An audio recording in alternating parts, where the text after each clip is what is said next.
हिंदुस्तान की आज़ादी के बाद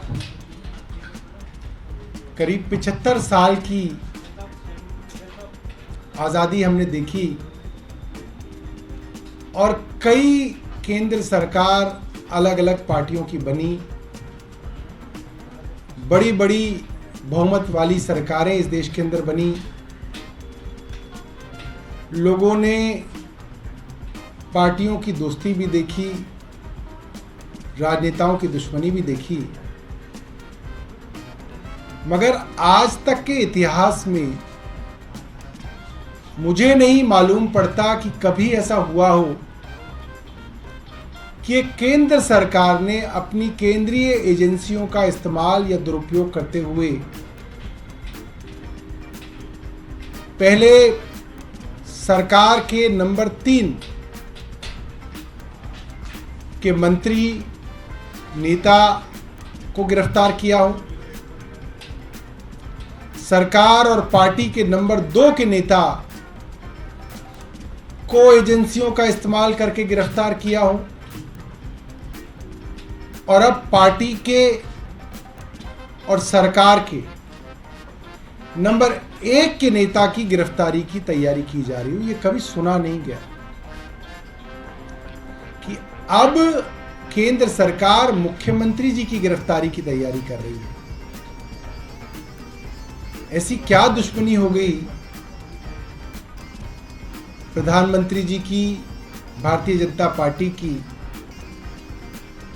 कि इस तरीके की दुश्मनी निभाई जा रही है, इस तरीके से पीछे पड़ गए हैं कि इस राजनीतिक दल को खत्म करना है।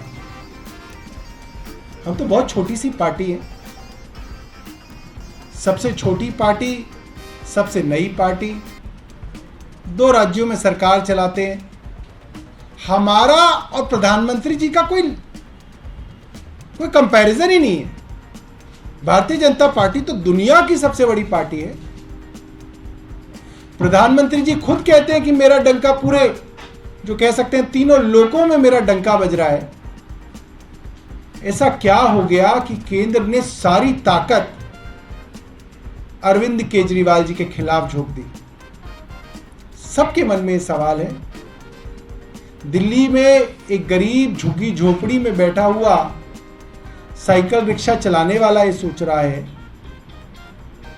और दिल्ली के ग्रेटर कैलाश और साउथेक्स की कोठी में बैठा एक बुद्धिजीवी भी ये सोच रहा है। ऐसा क्या हो गया कि दुनिया भर के दुश्मनों को छोड़ के भारतीय जनता पार्टी की केंद्र सरकार को सिर्फ आम आदमी पार्टी और अरविंद केजरीवाल नजर आ रहे हैं? सारी ताकत झोंक दी। दिल्ली में कई चुनाव हुए, सारे मंत्रियों को लगाया गया, गृह मंत्री आए, प्रधानमंत्री आए, रैलियां करी, गलियों में पर्चे बांटे। दिल्ली के लोगों ने आम आदमी पार्टी को बहुमत दिया। फिर चुनाव हुए, खूब बदनाम किया, फिर बहुमत मिला। विधायकों को डराया गया, धमकाया गया, सैकड़ों मुकदमे हमारे विधायकों पे डाले गए, विधायकों को खरीदने की कोशिश की गई, 20-20 करोड़ के ऑफर दिए गए, मगर अरविंद केजरीवाल की सरकार है कि गिरती नहीं, आम आदमी पार्टी की सरकार है कि टूटती नहीं। तो अब अरविंद केजरीवाल को खत्म तो करना है, अरविंद केजरीवाल को समाप्त करना है। यह प्रधानमंत्री जी ने ठान लिया है कि अरविंद केजरीवाल दिखे नहीं, इनकी राजनीति हो या अरविंद केजरीवाल हो, इनको समाप्त करना है। तो अब यह सोचा गया है कि अब एक एक करके इनके नीचे के नेताओं को तो बंद कर दिया, अब अरविंद केजरीवाल को भी जेल में डाला जाए। साल 6 महीने अरविंद केजरीवाल को जेल के पीछे रखा जाए और फिर एजेंसियों का तांडव दिल्ली में, पंजाब में मचाया जाए और इनकी पार्टी में तोड़फोड़ की जाए, इनके विधायकों को, मंत्रियों को डरा के, धमका के, पुलिस से, ईडी से, सीबीआई से इनकी सरकारें गिराई जाएं और पार्टी को खत्म किया जाए। इस सब के बीच मुझे इस बात का गर्व है, इतने बड़े बड़े राजनीतिक दल यहां पे रहे, दशकों तक सबने राजनीति की, मगर अगर प्रधानमंत्री जी को किसी का डर सताता है तो अरविंद केजरीवाल है। आज सब लोगों को अपने सवाल का जवाब तो मिल गया कि प्रधानमंत्री जी किससे परेशान हैं, उसका नाम अरविंद केजरीवाल है। तो अरविंद केजरीवाल से जो दुश्मनी प्रधानमंत्री जी निभा रहे हैं, उसमें प्रधानमंत्री जी बहुत आगे निकल गए, भारतीय जनता पार्टी बहुत आगे निकल गई। और मैं ये कहता हूं कि अगर इनकम टैक्स कमिश्नर की नौकरी छोड़ के सुंदर नगरी की झुग्गियों में गरीब लोगों की राशन की लड़ाई लड़ने वाले अरविंद केजरीवाल भ्रष्टाचारी हैं, तो इस दुनिया में कोई ईमानदार है नहीं। अगर आज अरविंद केजरीवाल भी बेईमान है तो मैं समझता हूं कि अब इस दुनिया के अंदर कोई ईमानदार नहीं बचा। ये प्रधानमंत्री जी ठीक नहीं कर रहे।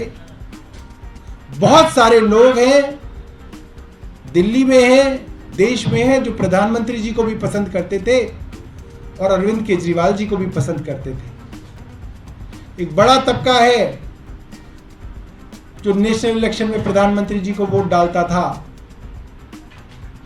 और स्टेट इलेक्शन में अरविंद केजरीवाल को वोट डालता है। वो बड़ा तबका आज सोचने पे मजबूर है कि क्या कारण हो गया कि प्रधानमंत्री जी इस तरीके से एक वैकल्पिक राजनीति देने वाली पार्टी को समाप्त करने के लिए पीछे पड़ गए हैं। और जो भी आदमी इसके बारे में सोचता है उसको लगता है प्रधानमंत्री जी अन्याय तो कर रहे हैं और घोर अन्याय कर रहे हैं, एक पार्टी को समाप्त करने के लिए पूरी ताकत इस्तेमाल कर रहे हैं, और ये ठीक नहीं है। बहुत बहुत धन्यवाद। आपके पास कोई प्रश्न हो तो आप पूछ सकते हैं।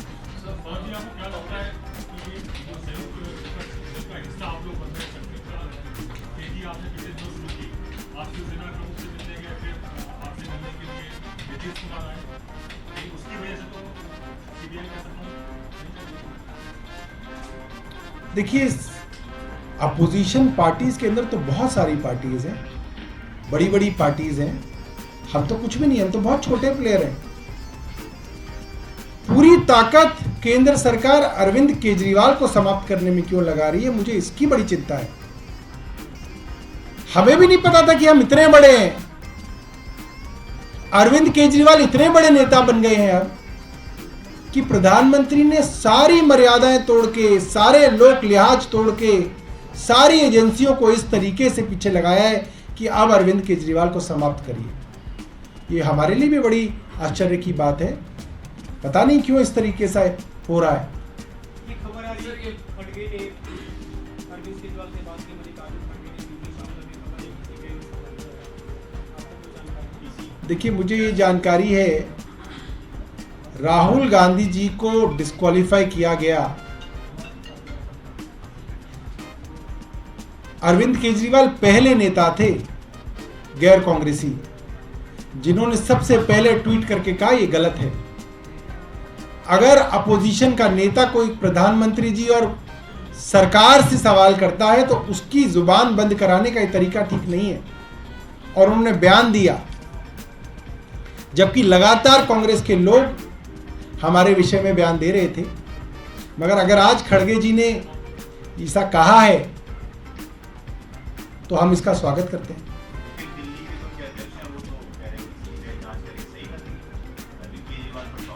क्या आपको विरोधाभास नजर आता है कांग्रेस के बयान में? अगर खड़गे जो राष्ट्रीय अध्यक्ष हैं, आप 100 कांग्रेस के लोगों को पकड़ के पूछिए कि आपके दिल्ली के अध्यक्ष कौन है।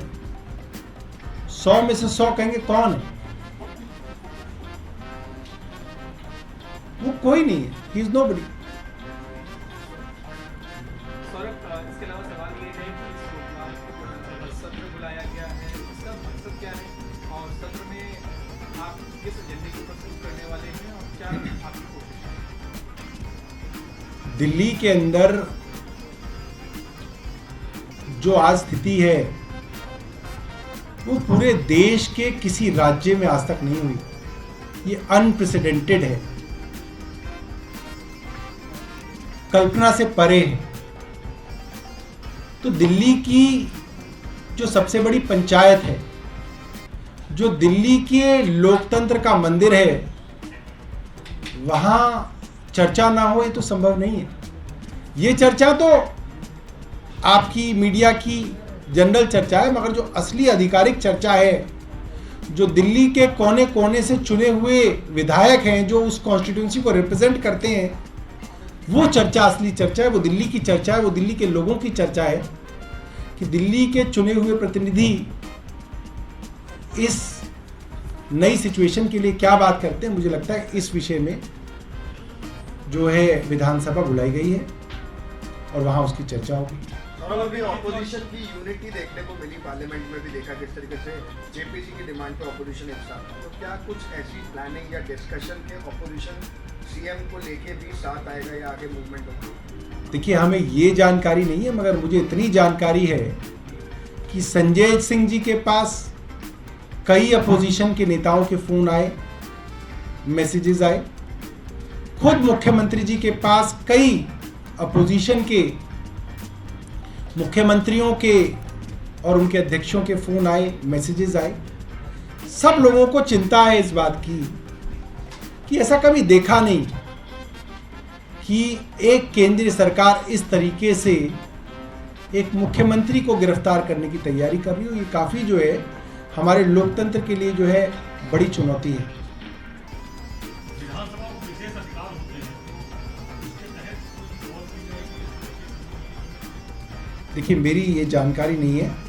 जो विधानसभा तय करे वो तो विधायकों के ऊपर है, जो विधायक तय करें, जो विधानसभा तय करे वो विधानसभा के अधिकार हैं।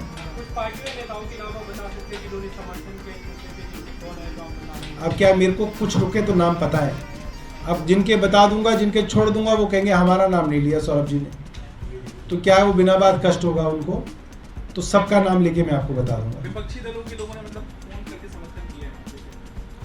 समर्थन क्या कह सकते हैं, इसको तो कह सकते हैं चिंता है।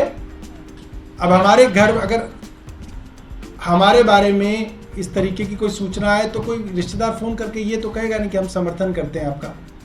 वो आदमी यही कहता है कि भाई ये परेशानी का समय है और ये गलत हो रहा है आपके साथ, ऐसा नहीं होना चाहिए।